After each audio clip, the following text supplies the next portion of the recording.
આકાશ, હા બેટા. મમ્મી, નિધિ, આ હું તારા બધા સવાલોના જવાબ આપું છું. બેટા, આ તારો ભાઈ છે. મમ્મી, આજ મારો ભાઈ છે?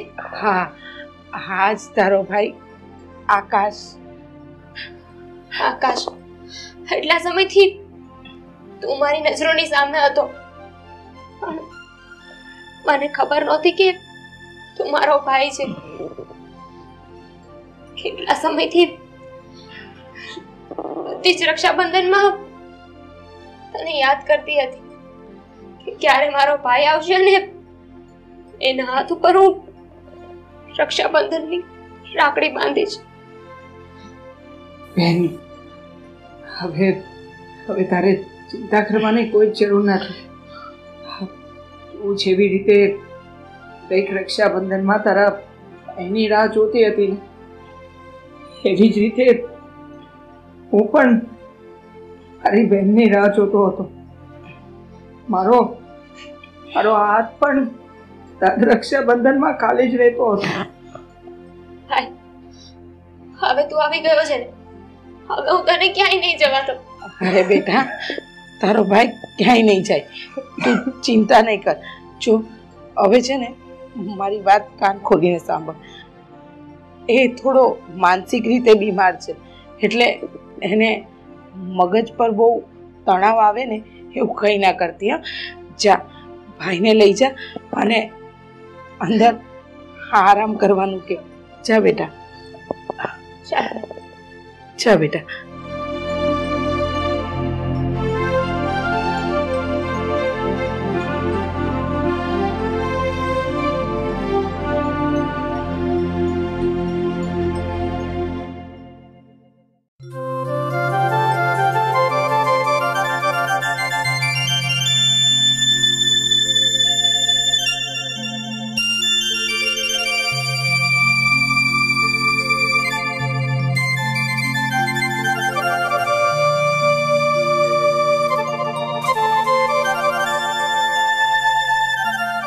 શારદાબેન, જય શ્રી કૃષ્ણ. જય શ્રી કૃષ્ણ રઘુ. હા, આકાશભાઈને હવે કેમ છે? હા, હજુ એવું જ છે. ધીમે ધીમે બધું ઠીક થઈ જશે. હા, મારે તમને એક વાત કરવી છે. હા તો કરને રઘુ. આમાં આટલો મૂંઝાય છે સાનો? મને એમ થાય છે કે એ વાત કરું કે નહીં. અરે જે હોય એ બોલું ને, ખબર પડી જશે. હા, તમારી સાથે બહુ મોટો દગો છો. દગો? શેનો દગો? નહીં, આજ મને બોલવા જો. મેં તમને બેન માન્યા છે, ખબર છે ને? નિધિ બેન, મારે શું વાત કરવી. હા, આકાશ છે ને, તમારો ભાઈ નથી. મમ્મી, રઘુભાઈ શું બોલે છે? આકાશ મારો ભાઈ નથી? હા. કોણ છે મારો ભાઈ? તમારો ભાઈ રવિ છે. હા, તો બીમાર હતો એટલે તમને સોંપી દીધો બસ. કારણ કે એ જીવનમાં આગળ કંઈ કરી નથી શકે એમ ને, એટલા માટે. પણ આ એ લોકોએ બહુ ખોટું કર્યું. ભલે હું ત્યાં નોકરી કરતો હોય, પણ હું પહેલેથી સત્ય સાથે જ બહુ છું. હા. રઘુભાઈ શું કહે છે? સાચું બોલે છે? અરે, એનું મૌન જ તમને જવાબ આપી દે બેન. મમ્મી, એ લોકોએ આપણી સાથે એટલો મોટો દગો કર્યો. તમને ખબર હોવા છતાં તમે કેમ કઈ ન બોલ્યા? બેટા, હિંમત જ ન થઈ. બહુ ટ્રાય કરી કે તારો ભાઈ આપણી પાસે આવી જાય. મારા લાખ પ્રયત્ન છતાંય એ લોકોએ મારો દીકરો આપવાની ના પાડી, અને છતે દીકરે મારે એ લોકો પાસે મારા દીકરાની ભીખ માંગવી પડી. હા, અને આ પૈસાદાર લોકો જોવો, હા, પારકા દીકરાને પોતાની પાસે રાખી લીધો, અને આ બીમાર અને માનસિક હતો એને તમને સોંપી દીધો. હા મમ્મી આ તો ખોટું કહેવાય ને. મારો ભાઈ એમના ઘરે છે. આપણે ચાલો ને ભાઈને પાછો લઈ આવીએ. બેટા એ લોકો નહીં આપે. મેં આટલા પ્રયત્ન કર્યા, એ લોકો આગળ નાક રગડી દીધું, છતાં એ લોકોએ મને મારો દીકરો પાછો નથી આપ્યો. વાયદા પર વાયદા કરી. અરે વિચાર કર બેટા, જે મા બાપ પોતાના સગા સંતાનને એક કામવાળીને સોંપી દે, એ પણ માત્ર એટલા માટે કે એ બીમાર છે, એની માનસિક પરિસ્થિતિ સારી નથી, તો આવા પાસેથી આ અપેક્ષા રખાય કે એ મારો દીકરો મને પાછો આપશે? તો શું જિંદગી ભર આપણે ભાઈ વગર ના રહીશું?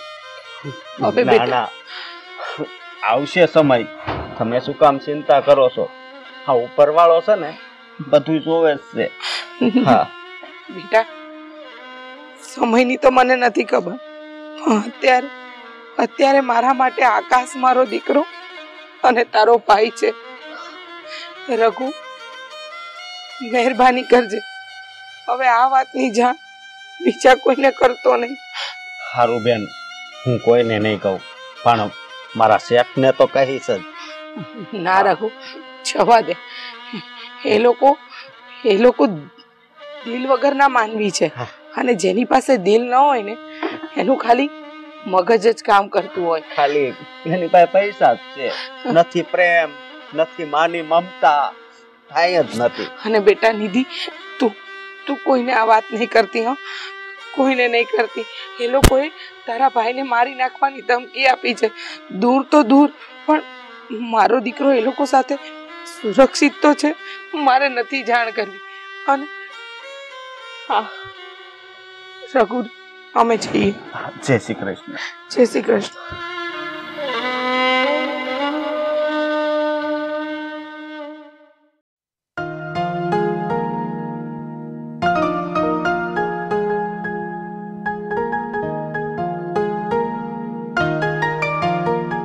શેઠ, મારે તમને આજે એક ખાસી વાત કરવી છે, અને આજ તો હું કહીને જ રહીશ. કેમ ભાઈ, સાચી વાત કરવી છે એનું તમને કહીને રહે એટલે તો કેવા શું માંગશો? હા શેઠ, મને ખબર છે રવિભાઈ તમારા દીકરા નથી, શારદાબેનના દીકરા છે. અને તમારા દીકરા તો આકાશભાઈ હતા ને, એને આપી દીધા, કારણ કે એની ઉપર તમને જરી કઈ ભાવ નહોતો. એ બીમાર હતા એટલે. બસ તારું પતિ ગયું? નહીં. તો જા તું તારું કામ કર રસોડામાં. અને સાંભળી લે, આ અમારા ઘરમાં તારે દખલગીરી કરવાની કોઈ જરૂર નથી. રવિ મારો દીકરો છે કે કોનો છે, કે આકાશ મારો દીકરો છે કે કોણ છે, અને એ હાજો હોય કે માંદો હોય, એની ચિંતા કરવા વાળા અમે છીએ. તારે કરવાની જરૂર નથી. તું તારું કામ કર.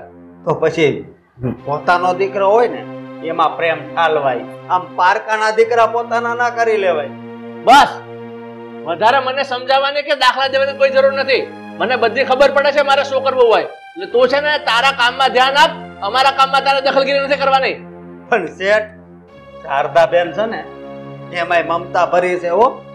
અરે એ તો હારા કહેવાય કે આ રવિભાઈ ને બદલે એ આકાશભાઈ ને લઈ ગયા.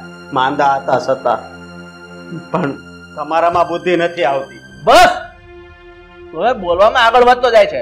અને એક વાત સાંભળી લે, આ શારદાને મેં જે ધમકી આપી છે ને એના કરતા વિશેષ તને પણ ધમકી આપું છું.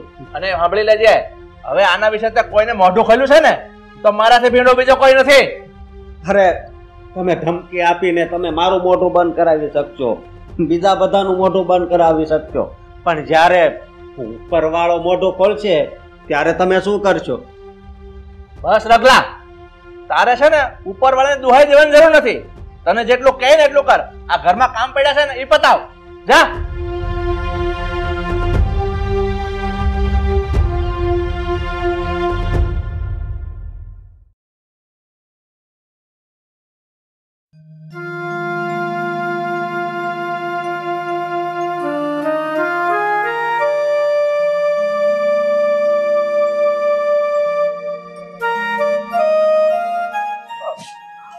રઘુ. હા શેઠ. હા, મેં વાત સાંભળી છે કે શારદાબેન આપણા ઘરે આવીને આકાશને લઈ ગયા એમની સાથે. હા રવિભાઈ, એના મમ્મી આવ્યા હતા અને લઈ ગયા. હા, બેસતો રઘુ, મારે તારી સાથે વાત કરવી છે.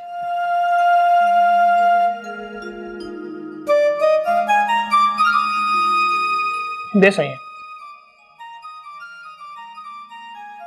હા શેઠ, બોલો ને. રઘુ,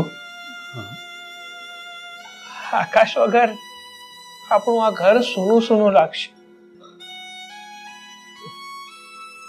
રઘુ, ભલે આકાશ મારો સગો ભાઈ નહોતો, પણ સગા ભાઈથી ઓછું પણ નહોતો. એ નાનપણથી અમે લોકો સાથે જ આ ઘરમાં મોટા થયા છીએ. સાથે રમ્યા, સાથે સ્કૂલ ગયા. અને ઘણી વાર કેવું થતું ખબર છે તમને? અમે લોકો જ્યારે સ્કૂલે જતા હતા ને, ત્યારે ઘરેથી અમને પૈસા આપતા હતા. તો એ પૈસામાંથી આકાશ બધી વસ્તુ મને લઈ દેતો અને પોતે કહે કે મને ભૂખ નથી, મારે નથી ખાવું. ને રમતા રમતા ઘણી વાર અમારો ઝઘડો પણ થઈ જાય ને, તો થોડીક વારમાં તો આકાશ સામેથી આવતો કે ભાઈ જવા દો ને, બધી વાતો ભૂલી જાઓ. આકાશની સાથે મારું બાળપણ ક્યાં વીતી ગયું ને એ મને ખબર જ ના રહી. હા નાના શેઠ, તમારી બધી વાત સાચી છે. તમે નાનેથી હારે મોટા થયા, પણ હું શું કહું છું કે હવે એ સમય યાદ નહીં કરવાનો. તમે જેમ યાદ કરશો ને એમ તમને વધારે દુઃખ થાય. હા, 2-5 દી તમને એવું લાગશે, પણ જ્યારે તમે બધું ભૂલી જાઓ ને એટલે પાછું હતું એવું થઈ જાય. ભાઈ, આ તો ખાલી કહેવાની વાતો છે.